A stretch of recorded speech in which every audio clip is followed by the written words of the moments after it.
Becca, are all white people racist? 100%. How can you be a white South African and not be racist? And I don't mean that in the way of you necessarily consciously think that black people are inferior. I mean that there is just no way that you could have been born into this society without internalizing racist assumptions. But let's not make that the end of the conversation. It's not racist, it's just a fact. Let's not make that the end of the conversation. Let's say, yes, sure, we are all racist, and what are we going to do about it? Let's move on. Let's not make that the final insult. And I repeat, some white women do not need to date out of their race, knowing that 90% of their family and friends are racist. If you openly know the people around you are racist, do not date a black man knowing you will not stand up to your family and friends against racism.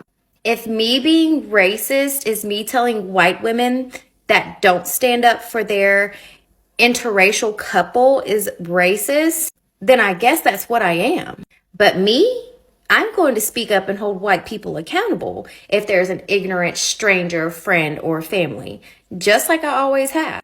PSA, do not date outside of your race unless you are ready to combat racism. I'm Vic Myers. Welcome to The Resistance. I've been trying for a while now to figure out how to talk about something that's been on my mind, and recent events, I think, finally pushed it up. What I want to say is that racism is a white people problem. A white people problem that others are forced to live with. As a white man, I've never had to be afraid of being pulled over by the cops. As a white father, I've never had to have that special talk with my kids about not looking wrong or saying the wrong thing to a cop for fear that they wouldn't come home again. I've never had to worry about being turned down for a mortgage because of the color of my skin or where to go jogging. Never had to worry that I could be scooped up by ICE just for looking like I might belong to the wrong group, even though I was born here. I've never committed the misdemeanor crime of selling cigarettes. But if I did, it wouldn't be a capital offense. These are things that people of color have to deal with every stinking day. These are things that white people allow, that white people cause. I think I'm finally ready to talk about it now because of the state that our country's in, the permission that Donald Trump has given for racist behavior, and the hope I recently felt when I saw the latest poll numbers. For reasons that never made sense to me, Donald Trump has gained support in nearly every demographic when he won his last election, including non-white communities. But now, recent polling suggests that just about everybody is finally seeing him for what he is. They're seeing his racism, and the racism emanating from this administration like stink from a skunk. And they're saying it's not okay. He's lost everything that he gained, and then some, among all these groups. Well, every group except one. That one group is white, non-college educated men, the last stronghold of Trump's race-based politics. Polling indicates that a majority of this group is still standing solidly behind Trump and his policies. Unfortunately for them, they're not going to be any better off under Trump's policies than anybody else. Maybe one day they'll realize that their racism isn't worth what they're losing.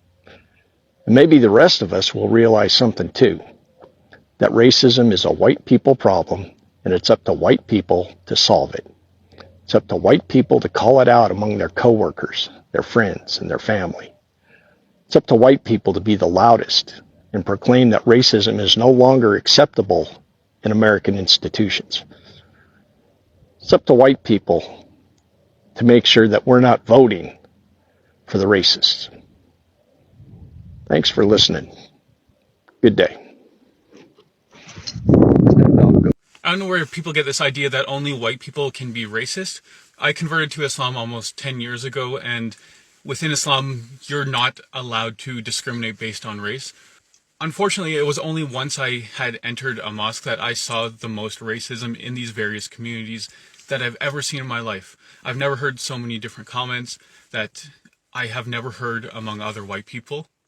And I know a lot of people are going to hate that I'm even saying this, but within especially like the Indian, Pakistani, Bangladesh community, people can become so petty that their differences are based on even their city, and that they're so much more superior than the next city. And obviously this is coming from, I guess, a sense of that Hindu caste system.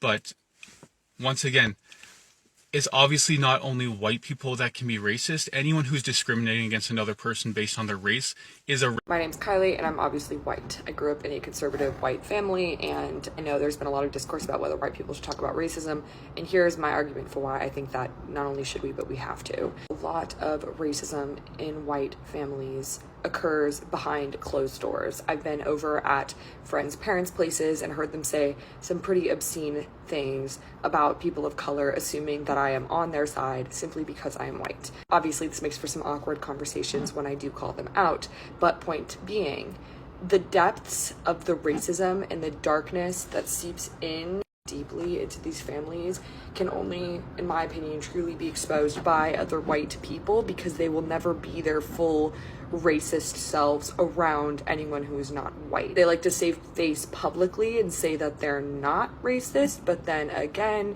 if you go into their homes and you hear the things they say, that would suggest otherwise. I just encourage you, if you're a white person and you know people like this, please say something. Don't just ignore it for fear of conflict. I can't say that I spend a lot of time hanging around racist white people, but I will say this. They will always find a way to make themselves out to be the victim. I had this one coworker in the past. Let's just say her name was Barbara, okay? Barbara's this middle-aged white woman who has some racist views. One day, we've got a new girl. She's serving a table. It's full of like 8 bitchy Karens who are doing way too much. Basically, they just want to get their food for free. So they're sending everything back after they've already eaten half of it and saying like, oh, this was terrible. I didn't like this. I didn't like that, blah, blah, blah, blah. Anyway, I felt so bad for the new girl because she's like on the verge of tears. Like, she is so flustered. These Karens are being so rude, so mean for no reason. Well, they would just want to get their food for free. I said something like, man, I hope that new girl doesn't think this is what all of our customers are like, because they are not like that. Usually they're really nice, and this is like a one-off situation, and this is like her 3rd day at work, and she's having to deal with this. I feel so bad. Barbara looks at me and goes, well, you know why that is. And I'm over here like, no, what? And she goes, it's because they're black. Immediately, I shut it down, and I'm like, this has absolutely nothing to do with race. That is wildly inappropriate to say. Like, I can't even tell you how many white tables I've had that have acted exactly like that and worse. I said, maybe it's because they're bitchy Karens who want their food for free, but it has absolutely nothing to do with the fact that they're black. So I felt like I set the record straight. I felt like we had an understanding, right? Anyway, Barbara goes home earlier than the rest of us. She took that opportunity to go and run and tell HR that I was discriminating against her as a Wisconsinite. Now, let me tell you what really happened. Barbara thought I was going to go to HR and tell on her for being racist. So she thought, let me go to HR first and report Axel first. Because then, whenever Axel reports me for being racist, it's going to seem like he's just making it up. And he's just mad that I reported him. So now he's making up a bunch of bullshit. And it's just retaliation. Very sneaky, very sneaky. Oh, the racist whites will always do that, won't they? They will always try to turn themselves into the victim. I ended up getting suspended for a week without pay, okay? And I lived paycheck to paycheck at the time. So that they could do an investigation into me and interview a bunch of coworkers and see if I was discriminatory against Wisconsinites. The most fucking ridiculous thing I've ever heard. All because Miss Barbara couldn't take accountability when she was caught in the act. being racist.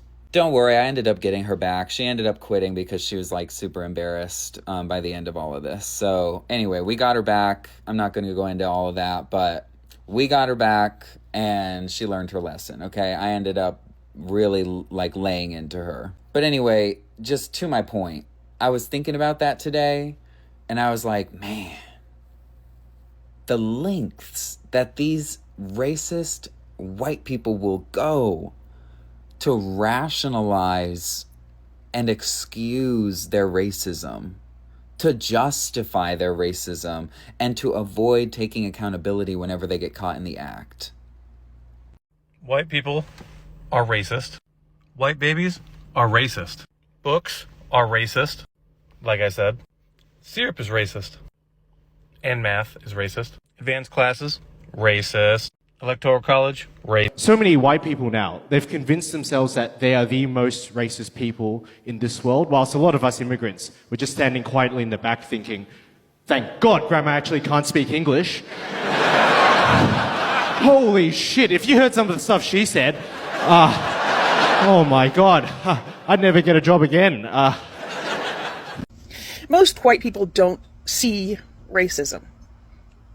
I know that it seems unbelievable because the signs are there if you look for them, but we don't see racism because we're spoiled. That's right, I said it. Here's how I personally illustrate this as an analogy from my personal experience. I have had problems with my feet all my life, and if I am having foot pain, all I can think about is how much my feet hurt. But when I found a style of shoes that were right for me, I realized I hardly ever think about my feet anymore because they don't bother me now. If something is causing you pain, you think about it. You think about how to make it stop. Or you give up thinking about it ever stopping and you think about how to endure it, how to live with it, how to fight it, how to minimize it. And that applies whether it's foot pain or racism. Most white people very rarely have to think about race unless we make a decision to think about it. And that's a choice for us. It's optional. It's not something we're forced to confront every day. As white parents, we tell our kids, if you get into trouble, find a police officer. They'll help you. Black parents would never do that. People of color give the talk about how to minimize the risk of getting killed by cops. If something doesn't hurt you, you don't learn to watch out for it. That is why white people don't get it when it comes to race. We walk through the world thinking our experience is the norm. So when black people describe being followed, being profiled, denied, or dismissed, it doesn't line up with what we have experienced. So we assume that black people are exaggerating, or too often we assume that it means that it's just not really happening. But the truth is, and I'm talking to white people here, racism isn't always blatant. It's not always a burning cross or a lynching. Sometimes it's a policy or a pattern that benefits us and makes us comfortable, so comfortable that we don't even notice. When it doesn't block your path, when it doesn't cause you any pain, you might not even notice that it exists. That's what white privilege is. Not just what you get, but what you never have to see. If my videos help you see something more clearly, please share. One share shows you care about setting the record straight. And if you want to help me keep making this kind of content, you can leave a tip at coffee.com/Kelly Snyder. If slavery never happened, then you would be in a grass hut. Yeah. Right? Well, we need reparations. Your reparations are that you get to live in America. You're welcome. You're welcome. You get to have the Christian religion. That's live right. better than your ancestors The greatest ever moment in history for any brown or black country is the moment that the white man's ships arrive on your shore. Let me tell you about what black people suffered through after those white men's ships arrived on their shores. They got hundreds of years of enslavement, oppression, abuse, torture, murder, rape. Not only did black former slaves get nothing after emancipation. President Andrew Johnson, a white Southerner, he made certain that white enslavers were made whole. Reparations, but not for former slaves, reparations for rich white slave owners. After the Civil War, blacks were kept poor, systematically poor, and with almost zero ability to grow wealth. Thousands of black prisoners were leased by Southern states to former white enslavers in what were called convict leases, where blacks, again, worked for free while white men made themselves rich again from their labor and upon their broken backs. There were also sharecropping, which grossly exploited black work ethic while allowing the former enslavers to maintain their power and to continue to grow their wealth, their white wealth. Again, ultimately passing that on to future generations of their white descendants. Of course, during this time, there were also Jim Crow laws in place all over the South, which made it illegal for black Americans to occupy the same spaces as whites. Hospitals and bathrooms, private buildings, elevators, phone booths, restaurants, water fountains, everything that was white, which was everything, was off limits for black Americans. Black Americans. Jim Crow laws also intended to force black people into indentured servitude, to limit their voice in the political system by stripping away their constitutional rights to vote, and to control where they live. It was the American legal system explicitly designed for oppressing them. You know this though, Joel, right? So tell me, Joel Webbin, your goofy little sidekick maybe, or anybody else for that matter, black people should be thankful? Thankful? America wasn't a different nation back then. In so many ways, we are the same country, making the same mistakes, abusing the same peoples, reinforcing those same old traumas. To my white brothers and sisters, I'm not politically correct. I tell it like it is. When I hear someone say go back to your country, it's always from a white person directed at a black or brown person. But that makes no sense because our ancestors weren't from here, and we stole this land, and we're still colonizing it. And when I hear black and indigenous and people of color talk about reparations, I hear a white person in the background yelling reverse racism. But that makes no sense because white people have never been and are not being oppressed based on their race. So white people, I have a question. Why are you so afraid of losing your position in society? Why are you so afraid of losing the comfort that white supremacy has given you? Why are you so afraid of actual equality? Learn up. White people, let's talk about it. Let's talk about our violence. White violence. No more deflecting. No more blaming everything on everybody else. Let's confront ourselves. White people in America, our history is so extremely violent. And instead of confronting that, we continue to blame other people for the issues and the problems in this country, instead of just taking ownership of our part to play in everything, which is a huge part. Can we stop scapegoating other groups of people, please, and just look at ourselves? White people, it's time to talk about it. Like, it's long past time. Getting rid of other groups of people in this country is not going to make this country better. It's not going to make your life better. It's not going to make you better. I think white people are so scared to talk about race and to talk about white violence and white supremacy because they don't want to connect themselves to it. We don't want to feel like we're a part of the problem. But unless you're acknowledging the reality of how the US, this country, runs, you are a part of the problem. I truly believe in my heart, in my soul, that if you're born a white person in this country or on this planet, but I'll just speak about this country, part of that journey is to dismantle systems that have been built to oppress other people. The hard work of life is to confront yourself. How do I benefit from the way that things are? And how does my benefiting from those things harm other people? And instead of walking around with, 1,000-pound bag of shame on your back, consider it your responsibility to do that work. Consider it an opportunity that you are in the best possible position to make this world a better place by not accepting racist and prejudiced and oppressive systems for what they are and trying to contribute to changing them. Use the privilege that you have for good. I don't think that anybody can ever really love themselves without being honest about themselves, without being honest with themselves. And that work is painful and hard, but it's so worth it. White people, you don't have to consciously think that you're better than other people in order to contribute to harm against them. All it takes to contribute to harm is to stay silent and disengaged. White people, can we finally get this shit right? Can we finally take accountability? Can we finally look ourselves in the mirror and decide that this isn't good enough? We're not doing a good enough job. You aren't losing because somebody else is safe and cared for. You aren't losing because somebody different than you exists. White people, let's talk about it. Let's start having these conversations with ourselves and with each other. It's time.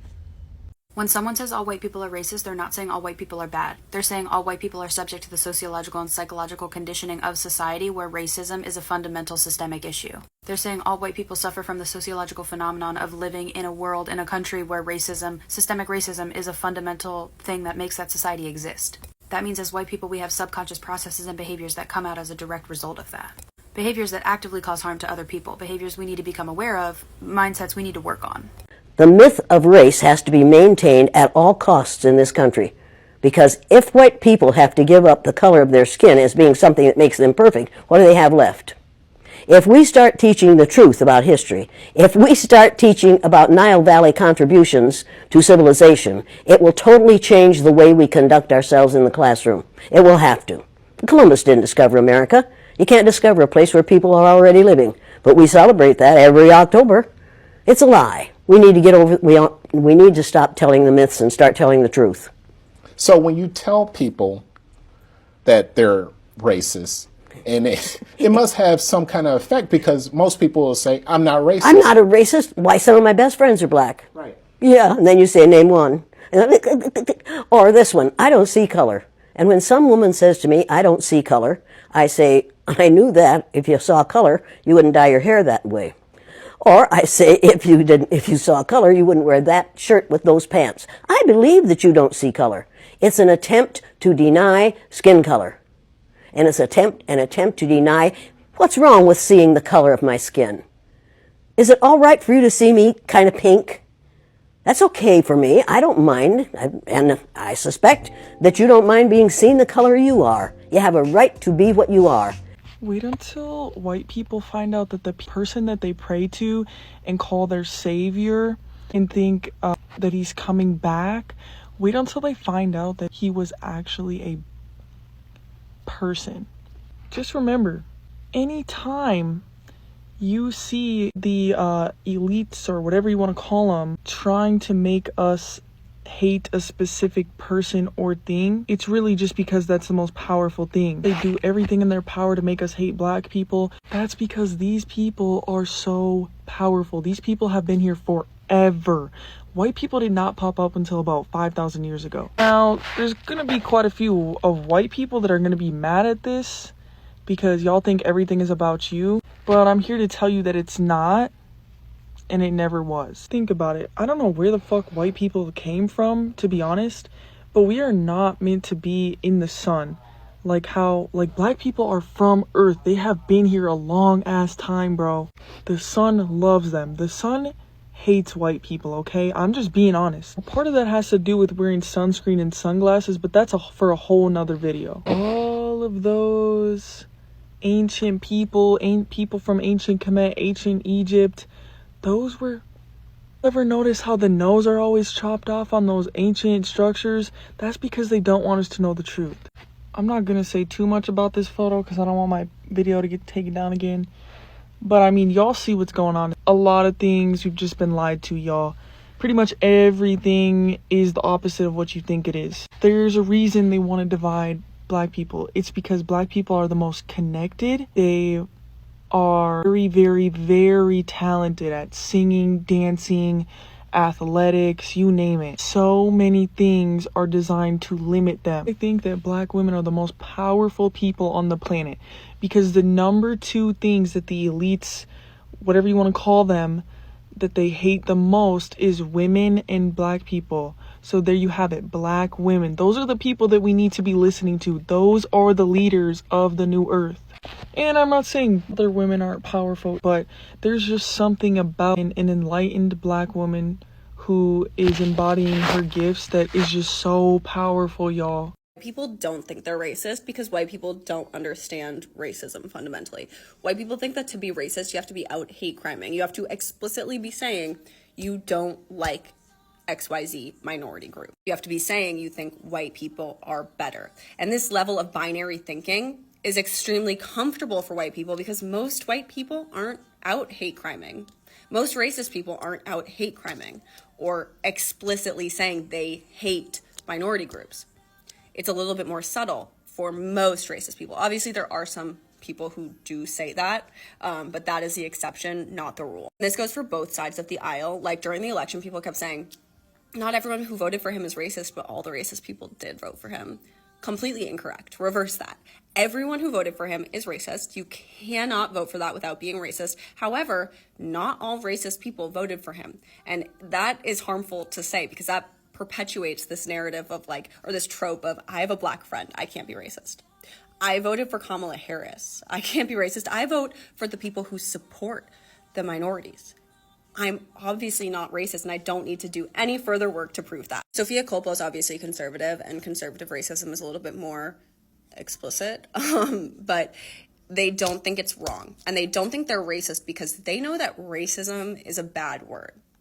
That's bad. And racism is wrong. So I'm not racist. I don't hate minority groups. I just don't think that inequality is an issue. I just don't think it's wrong.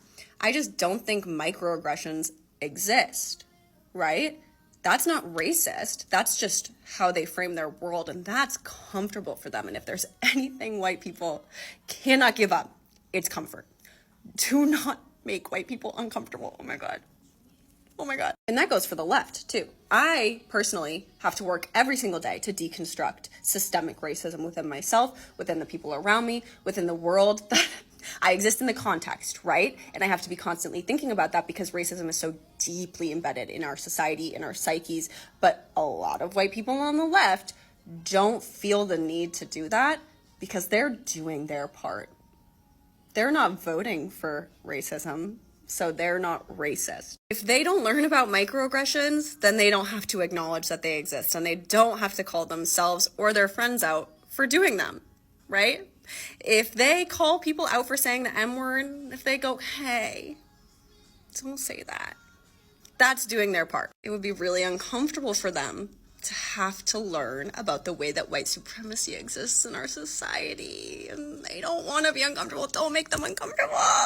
Don't fight white supremacy. They're going to hate it. And this isn't an excuse at all, but this binary view of racism isn't helpful and it's not productive to think that like everyone who's racist knows it and says like, I hate minorities. It almost views it in the same lens that they view it.